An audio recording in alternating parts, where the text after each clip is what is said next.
Bonjour et bienvenue dans votre chaîne Jeunesse Congolaise Pragmatique. Je suis Jean-Claude Tizinga, entrepreneur congolais, responsable de la plateforme Jeunesse Congolaise Pragmatique. Pour ce samedi, nous allons parler de la responsabilité des parents congolais face à l'éducation de leurs enfants. Pourquoi ce thème? Parce que généralement, l'éducation des enfants devient un sujet difficile au Congo. Si nous sommes retrouvés avec ce lot du grand banditisme urbain, autrement appelé les grands bébés noirs, c'est parce que d'un côté, les parents ont failli. Alors pourquoi les parents ont failli? Parce que les parents ne veulent pas que même le quartier puisse éduquer leurs enfants. Hier, en quittant nos courses en famille, nous nous sommes dit, on doit rentrer, il faisait 19h. Proche de chez nous, il y a un marché. En passant à bord d'un moyen, mais nous avons remarqué la présence de deux personnes, un petit garçon et une petite fille, dans un marché public, en train de s'embrasser la nuit. 25 ans passés, chers Congolais, on ne pouvait pas voir de telles choses. Je dis bien 25 ans passés, on ne pouvait pas voir de telles choses. Même un grand du quartier pouvait s'arrêter pour taper les deux et les ramener devant leurs parents, expliquer. Les parents autorisaient de refaire, de taper à nouveau leurs propres enfants. Mais aujourd'hui, cela est devenu impossible. Pourquoi? Parce que les parents congolais ne veulent pas assumer leurs responsabilités. Alors quand vous n'arrivez pas à éduquer vos enfants, laissez les voisins éduquer. La responsabilité numéro 1 revient aux parents pour éduquer les enfants.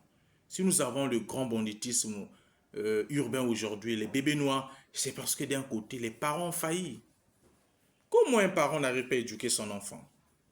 Oui, on peut dire que c'est de l'envoûtement, pour nous qui prions. Mais d'un côté, cet envoûtement a commencé où? À envoûter d'abord les parents qui n'ont pas été si vigilants pour éduquer les enfants. L'État a mis en place les techniques pour éduquer les enfants. Vous n'arrivez pas. Alors, associez les forces de l'ordre. Je connais un monsieur à l'époque, quand on grandissait, qui pouvait prendre ses enfants, les ramener au commissariat du quartier. Quand les enfants voyaient déjà le commissaire, ça tremblait là. Pourquoi? Parce qu'ils sont indisciplinés à la maison. Mais faites autant. Quand l'État congolais s'engage à vouloir casser les maisons d'un côté, et moi personnellement je ne suis pas à 100% directement cassé, mais d'un côté ils ont raison. Sous prétexte, c'est le parent qui a laissé ce désordre. Alors, chers Congolais, nous devons être des parents, des responsables. Vous n'arrivez pas à éduquer votre enfant, associez les autres. Associez la police. Mais commencez d'abord par votre quartier. Appelez maman un tel, viens taper un peu cet enfant. Yaya un tel, viens. Mais quand on grandissait, je vous dis, un grand du quartier pouvait te taper. Convenablement. Tu viens là, il te ramène même chez devant tes parents. Et les parents ont écouté la situation, les parents demandent encore à ce dernier, tape encore devant nous. Mais aujourd'hui, c'est une chose difficile, voire impossible. Personne ne peut accepter encore.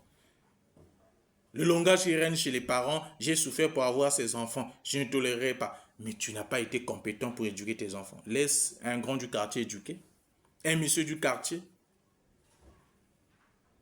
Chère jeunesse congolaise pragmatique, chers parents, éduquons nos enfants. Et cette éducation, quand vous n'arrivez pas, associez une personne du coin. Cette personne n'arrive pas, la plus grande éducation, c'est Dieu. Alors quand Dieu, si vous dites que Dieu n'a pas pu cet enfant, n'a pas pu éduquer cet enfant, je ne sais pas qu'est-ce qu'on peut encore dire. Donc, la pyramide de l'éducation pour les enfants, nous avons l'éducation des parents d'abord. Nous avons, ensuite vient l'école et enfin Dieu. Pyramide d'éducation pour les enfants.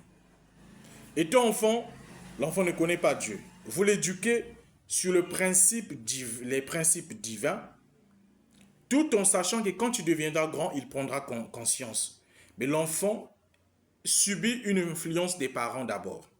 Il voit que mes parents se comportent bien. L'enfant s'adapte au comportement des parents, tout en ajoutant les principes divins.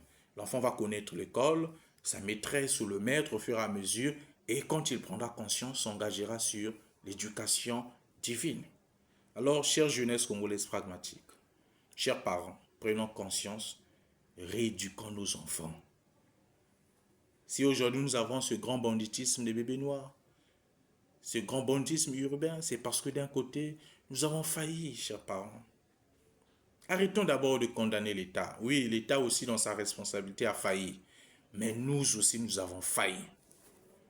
Et l'État veut remettre de l'ordre, nous nous mettons à nous bousculer. Soyons de vrais parents, éduquons les enfants. Que Dieu bénisse cette jeunesse congolaise pragmatique. Que Dieu bénisse ces parents congolais pragmatiques qui vont éduquer leurs enfants. Je vous souhaite un bon week-end en famille. On se dit à la prochaine occasion. Au revoir.